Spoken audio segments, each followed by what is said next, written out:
Hello, good morning students.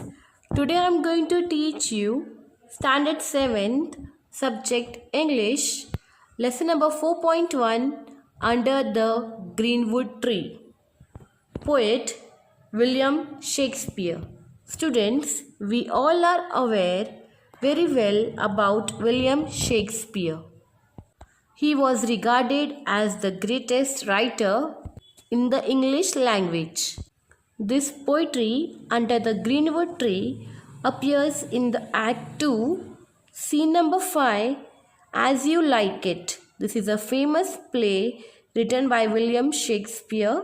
This poetry is taken by this play, that is As You Like It. So come on, let us start this beautiful poem. Under the Greenwood tree. Under the greenwood tree, who loves to lie with me and turn his merry note unto the sweet bird's throat. Come hither, come hither, come hither. Here shall he see no enemy, but winter and rough weather.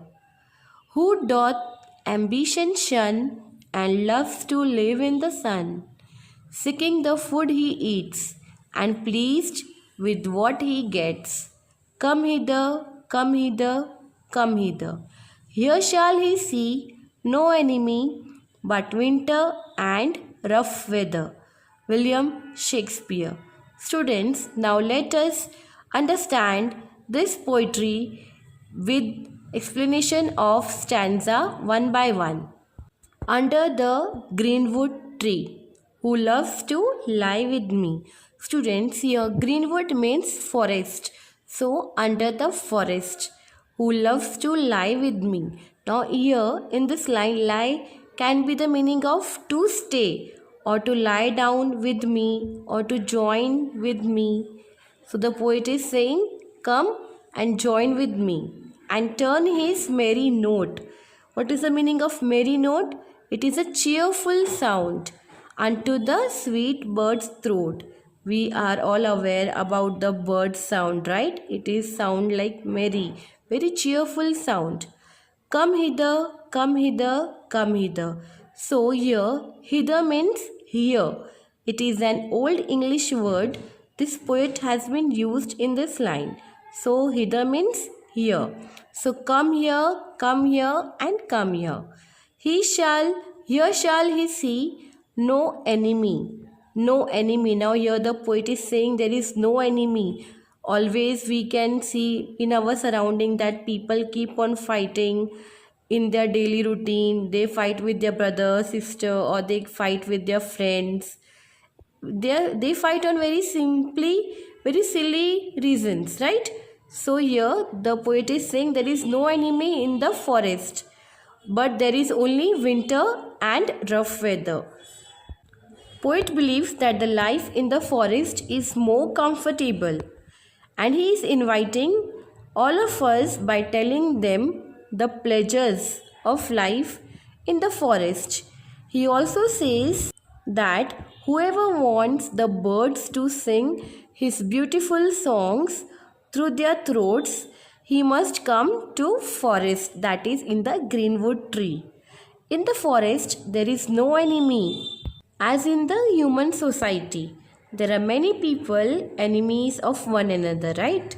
But in the forest, there are only hardships of winter and rough weather. Otherwise, life is free of every kind tensions.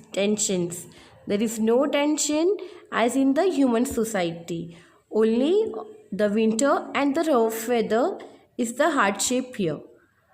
But it is more comfortable, it is more enjoyable in the forest. Now let us see our second stanza. Who doth ambition shun? Now doth means does. And here ambition indicates desire. And shun means ignore. So who does ignore their desire and loves to live I apostrophe the sun. I and apostrophe the means in the. So and loves to live in the sun.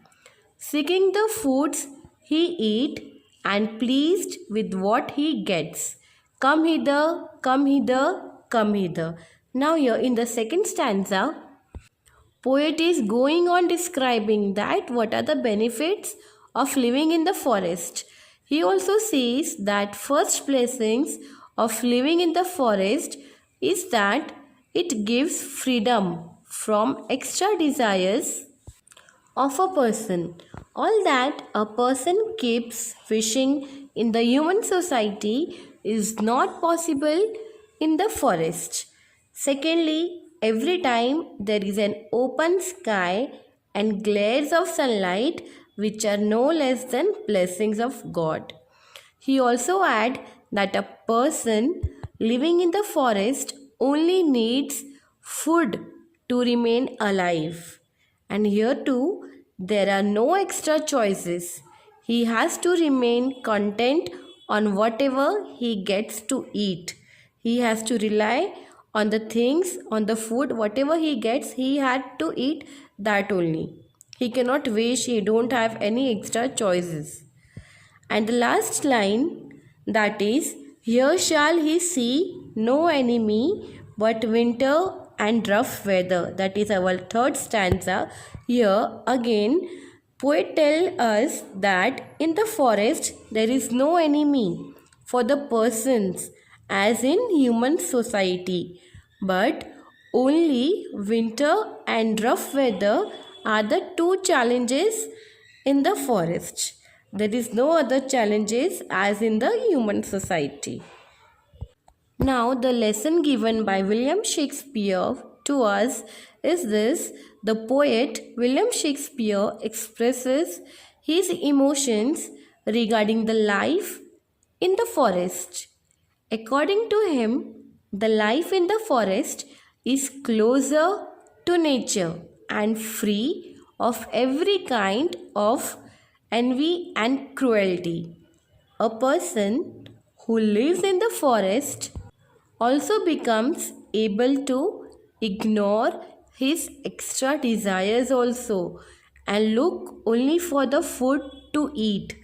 In this matter also, he remains satiated when he eats whatever he gets from the nature, means he is satisfied with whatever he is getting to eat in the forest.